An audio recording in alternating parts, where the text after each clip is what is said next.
Hi everybody, welcome to this Rookie Division Tailwind only playthrough for the Aurora tournament here on the BK Golf Clash YouTube channel.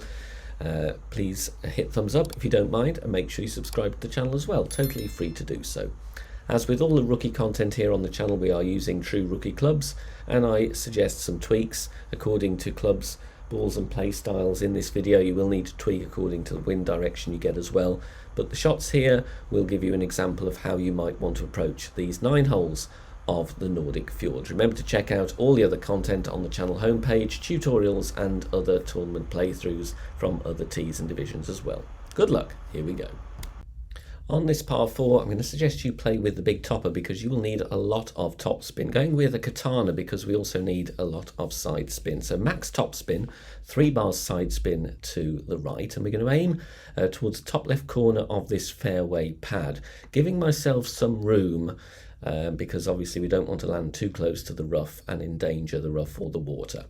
So you can see with spin added there, the second bounce comfortably over the other fairway.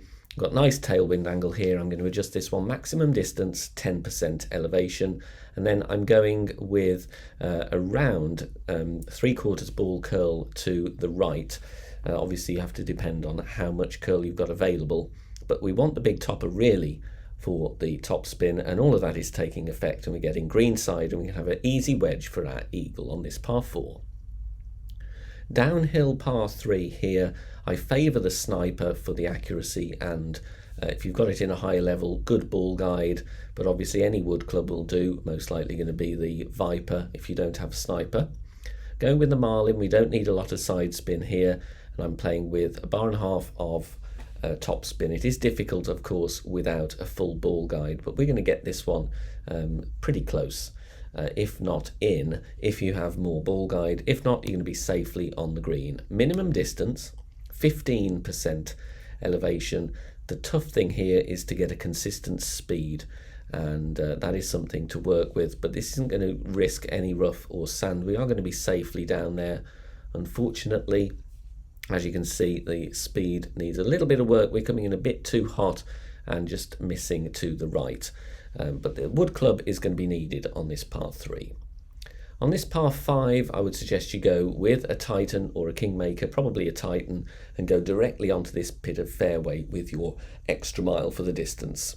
So a power 6 ball, you can see spin as shown, aiming in the middle of the fairway. Because we've got tailwind, this shot works really nicely. If you've got a nastier wind angle, you would need to play much further to the left.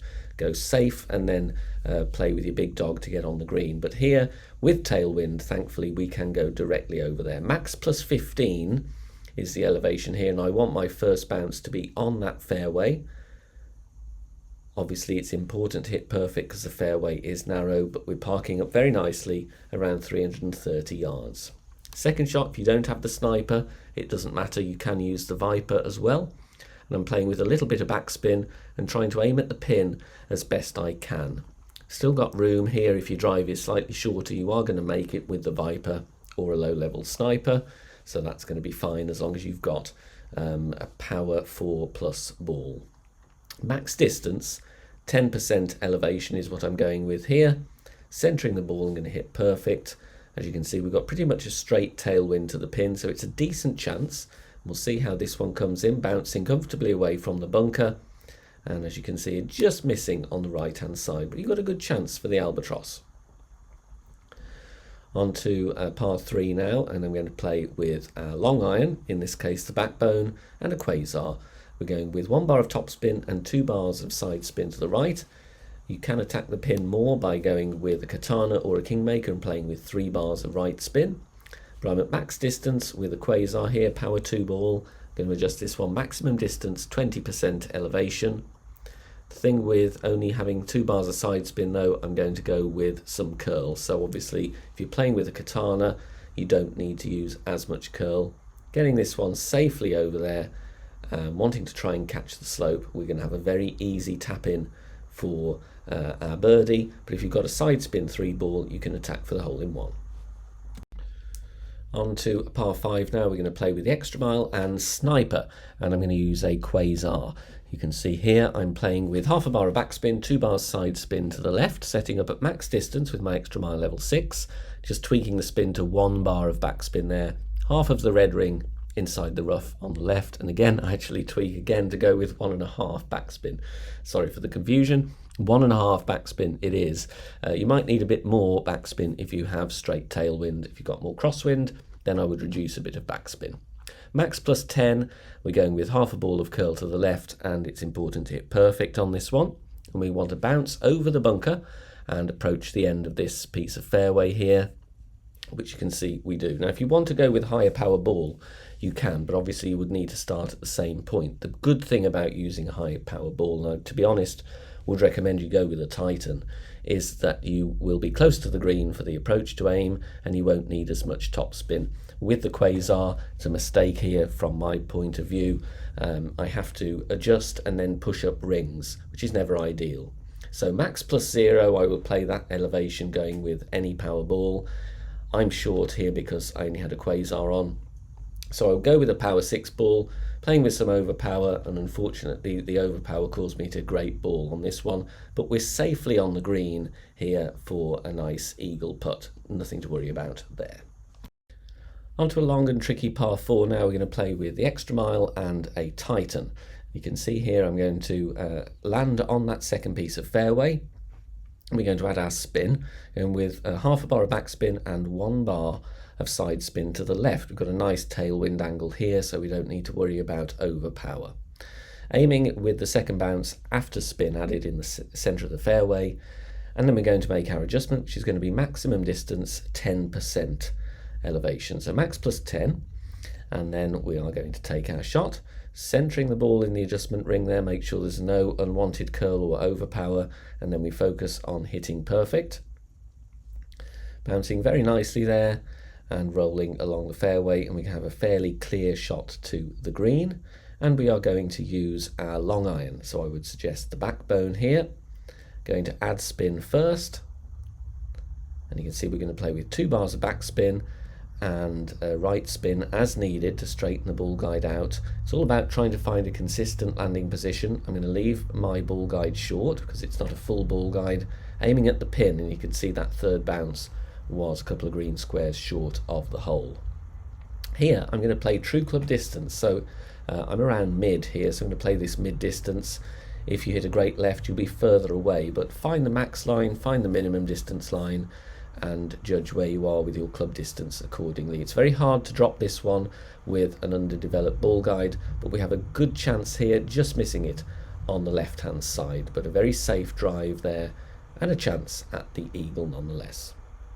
On this par 3, going to play with our long iron once again, and we're going to add spin first. I'm going with a quasar for the side spin. I'm going to use 2 bars of side spin, and that's side spin to the right, and 1 bar of backspin. Now, I would recommend, for a better chance at the hole-in-one, you play with a katana or a kingmaker if you're able to, because then you will be able to attack the pin more. General elevation here, medium distance, 20% elevation. With only 2 bars of side spin, I'm going to need right curl. You can see I'm applying it there, bouncing nicely, and in fact we get really lucky here with the curl, and we drop this one for a beautiful hole-in-one on this par 3. This is a short par 4, and we can drive to very close to the green here. We're going to go with the extra mile and a katana, and you can see I've got 4.5 top spin and 3 bars side spin to the left. I would recommend you go with the katana for that left spin here. Setting up with a small gap between the yellow ring and the rough, second bounce just before the bunker, and we are going to adjust this one mid distance because I'm not at max distance of my club, so mid plus 10. And you can see we've made our adjustment, and we're going to play with some left curl just to take that right rough out of the equation. So half a ball of curl to the left, perfect ball. This is going to bounce once on this fairway, and then second time before the bunker, and then hopping over, and we leave ourselves a short makeable wedge for the eagle. Par 5 now, and we're going to use the big topper for the top spin and a Titan, a power 6 ball, max top spin, and then I'm going here with between half a bar of side spin to the left and 1 bar of left spin, all depends where you want to aim. I'm aiming with the red ring touching the rough at P6 max rest, just to give myself room for a great ball either side, because the big topper isn't the most accurate club in the game. Max plus 10, push up to max after adjusting, no overpower, just focus on hitting perfect with a nicely centered ball, and this top spin is going to take a very nice roll down the fairway, which is why we're using the big topper. I want to get some distance on this long par 5. With our max plus 10 adjustment, we get to 362 yards. Second shot, I'm playing with the big dog. I would recommend that in any level for the distance, because a Viper or a Sniper is going to struggle to reach. We're going with 2 bars of right spin always on this hole, and top spin will depend on your drive distance. Here I'm just going with over 2 bars of top spin, about 2.2. Yellow ring touching the rough at max position with our big dog. For the adjustment here, I'm actually going with maximum distance, 0 elevation, because this one is flat shot, and then centering the ball originally, going to drag it over without any overpower, outer wall curl to the right, so the edge of the ball there touching the outside of the adjustment ring. Primary goal here is to get safely on the green and secure the eagle. If you are lucky, you may drop the albatross on this long and difficult par 5. Thanks very much for watching this video here on the channel. If it has helped you in any way, please consider sharing it amongst your friends and clanmates in the game.